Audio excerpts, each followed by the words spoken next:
चलिए आज देखते हैं स्पीड विथ डायरेक्शन। अब तक हमने क्या क्या देखा? मोशन देखा, डिस्टेंस देखा, डिस्प्लेसमेंट देखा, राइट। मोशन में फिर यूनिफॉर्म मोशन देखा, स्पीड को डिफाइन किया हमने। स्पीड को डिफाइन करने के बाद अब नेक्स्ट टॉपिक आता है स्पीड विथ डायरेक्शन। सो अगर कोई ऑब्जेक्ट मूव कर रहा है, मान लो कोई ऑब्जेक्ट मूव कर रहा है, उसके स्पीड के साथ साथ अगर हम डायरेक्शन भी बताते हैं तो हमें ज़्यादा इन्फॉर्मेशन मिलती है, राइट। कि भाई वो नॉर्थ डायरेक्शन में जा रहा है, वो ईस्ट डायरेक्शन में जा रहा है, कौन सी डायरेक्शन में जा रहा है। अगर स्पीड के साथ साथ उसकी डायरेक्शन के बारे में हम बताते हैं तो हमें ज़्यादा इन्फॉर्मेशन मिलती है। तो हमने क्या किया कि भाई साहब एक काम करो, स्पीड तो आपने डिफाइन कर दिया, स्पीड विथ डायरेक्शन एक और क्वांटिटी बना देते हैं। तो साइंटिस्ट लोगों ने, राइट, फिजिसिस्ट ने क्या किया कि एक क्वांटिटी बना देते हैं। स्पीड अगर डायरेक्शन के साथ बताई जाती है तो उस क्वांटिटी को एक नाम दे देते हैं, that is velocity. So the quantity that specify both the aspect speed and direction, उसको क्या कहेंगे? वेलोसिटी कहेंगे, राइट। सो कैसे डिफाइन किया? Velocity is the speed of an object moving in a definite direction. Now जैसे स्पीड यूनिफॉर्म हो सकती थी, नॉन यूनिफॉर्म हो सकती थी, वैसे ही वेलोसिटी भी यूनिफॉर्म और नॉन यूनिफॉर्म होती है। स्पीड को नॉन यूनिफॉर्म और यूनिफॉर्म होने के लिए सिर्फ एक ही चीज़ चेंज करनी होती थी, क्या? उसकी स्पीड, ठीक है। पर यहाँ पे वेलोसिटी यूनिफॉर्म और वेरिएबल हो सकती है दो चीज़ें चेंज करके, या दोनों में से कोई एक चीज़ें चेंज करके, राइट। आप चाहे तो आप उसकी स्पीड को चेंज कर दीजिए, आप चाहो तो उसकी डायरेक्शन को चेंज कर दो, या आप दोनों को ही चेंज कर दो। तो हम कह सकते हैं कि इसकी वेलोसिटी चेंज हो गई। समझ में आया? कोई एक चीज़ मूव कर रही है, अगर आपने उसकी स्पीड को चेंज किया तो हम कह सकते हैं उसकी वेलोसिटी चेंज हो गई। उसकी डायरेक्शन को चेंज कर दिया, स्पीड सेम रखी मान लो, तो हम कह सकते हैं उसकी वेलोसिटी चेंज हो गई। या फिर आपने दोनों ही चेंज कर दिया, राइट। ये चीज़ समझ में आ गई। अब एक और बात निकल के आती है यहाँ पे कि मान लो कि कोई एक चीज़ है वो स्ट्रेट लाइन में जा रही है, ठीक है, यानी कि डायरेक्शन हम चेंज नहीं कर रहे हैं, सिर्फ और सिर्फ स्पीड को चेंज कर रहे हैं। तो क्या होगा? तो उससे हमें एवरेज वेलोसिटी निकालनी पड़ेगी, फिर जैसा हमने एवरेज स्पीड निकाली थी, राइट। ये चीज़ यहाँ पे समझ में आनी चाहिए, ओके। अब मान लो कि आपने कहा कि ठीक है, एक स्ट्रेट लाइन में एक ऑब्जेक्ट मूव कर रहा है, ओके, और उसकी स्पीड चेंज हो रही है, तो हम वेलोसिटी निकालेंगे कैसे? एवरेज वेलोसिटी निकालेंगे कैसे? तो उसके लिए एक कंडीशन दी है कि मान लो अगर जो चेंज हो रही है ना स्पीड, वो यूनिफॉर्म रेट से चेंज हो रही है। तो यूनिफॉर्म रेट का मतलब क्या होता है, समझते हैं। मान लो पहले सेकंड में उसने 2 किलोमीटर पर सेकंड से 2 किलोमीटर पर आवर की स्पीड से जा रहा है, मान लो। फिर वो 4 किलोमीटर पर आवर की स्पीड से जा रहा है, फिर वो 6 किलोमीटर पर आवर की स्पीड से जा रहा है, फिर वो 8 किलोमीटर पर आवर की स्पीड से जा रहा है।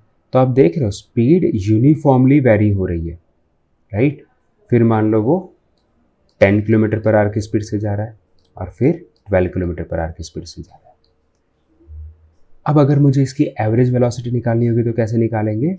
तो इनिशियल वेलोसिटी कितनी थी? 2 थी। फाइनल वेलोसिटी कितनी हो गई? 12 हो गई। इन दोनों को ऐड करके डिवाइड बाय 2 कर देंगे, that is 12 + 2 14/2, that is 7 kilometre per hour is the average velocity. और ये क्यों निकल पाए? क्योंकि ये यूनिफॉर्म रेट से इंक्रीज हो रही थी, तभी जाके ये फॉर्मूला हम लगा सकते हैं। अगर ये 2, 5, 7, 9, फिर 9.5 या डायरेक्ट 12, तो नॉन यूनिफॉर्मली अगर ये इंक्रीज करता तो उस वक्त ये फॉर्मूला हम नहीं लगा सकते थे। ये चीज़ जानना बहुत इंपॉर्टेंट है। समझ में आई यहाँ तक बात? अब नेक्स्ट बात करते हैं कि speed and velocity has a same unit, ठीक है। इन दोनों की यूनिट भी सेम होती है, ऐसा नहीं है कि इसकी कोई और यूनिट होगी। बस यही है ना कि इसके साथ क्या है, सिर्फ डायरेक्शन का इम्पैक्ट हो गया। यानी अगर मैं ऐसा कह रहा हूँ कि 2 किलोमीटर पर आवर की स्पीड से जा रहा है ईस्ट डायरेक्शन में, तो हमने कहीं ना कहीं इसकी वेलोसिटी बता दी। समझ में आई? अब ये एक एक्टिविटी अगर आप करना चाहो, घर से अगर स्कूल जा रहे हो तो आपकी एवरेज स्पीड आप ले सकते हो इतनी, और डिस्टेंस कैलकुलेट कर सकते हो टाइम निकाल के, राइट। टाइम और स्पीड का यूज़ करके आप क्या कर सकते हो, अपना डिस्टेंस निकाल सकते हो, ठीक है। चलिए, उसी तरीके से यहाँ पे लाइटनिंग हो रही है ना, तो उसका भी डिस्टेंस निकाल सकते हो।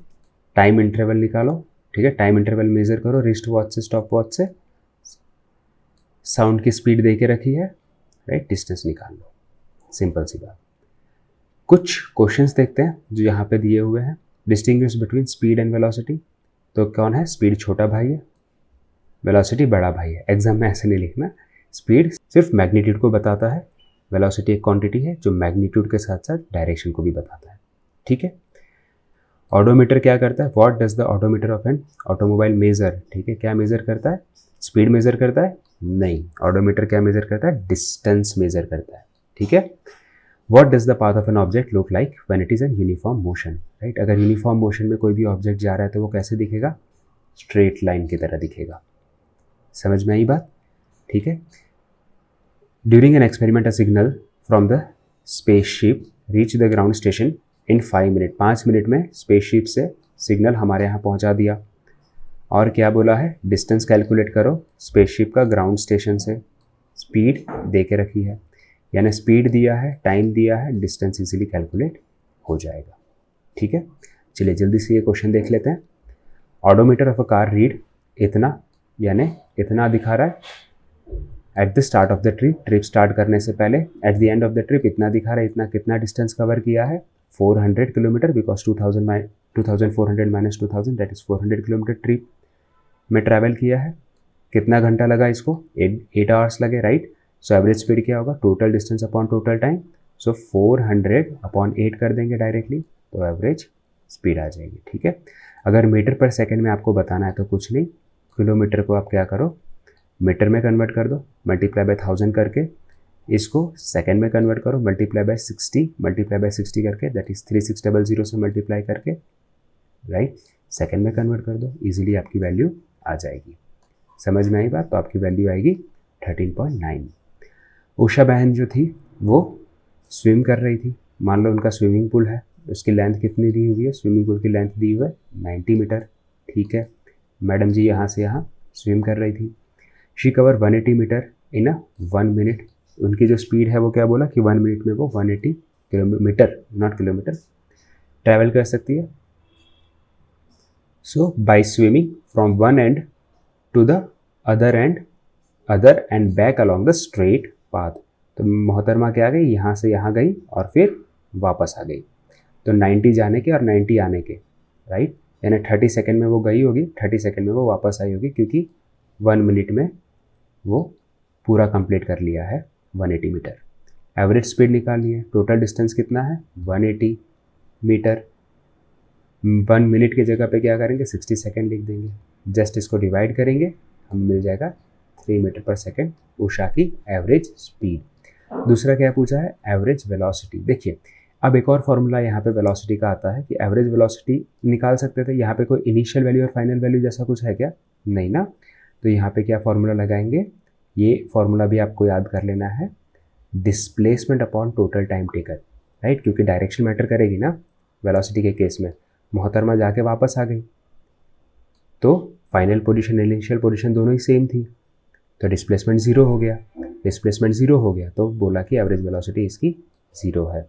क्यों ज़ीरो हो गई, क्योंकि डायरेक्शन मैटर कर गई, ठीक है। तो आई होप यहाँ तक समझ में आ गया होगा। थैंक यू सो मच, जय हिंद, वंदे मातरम।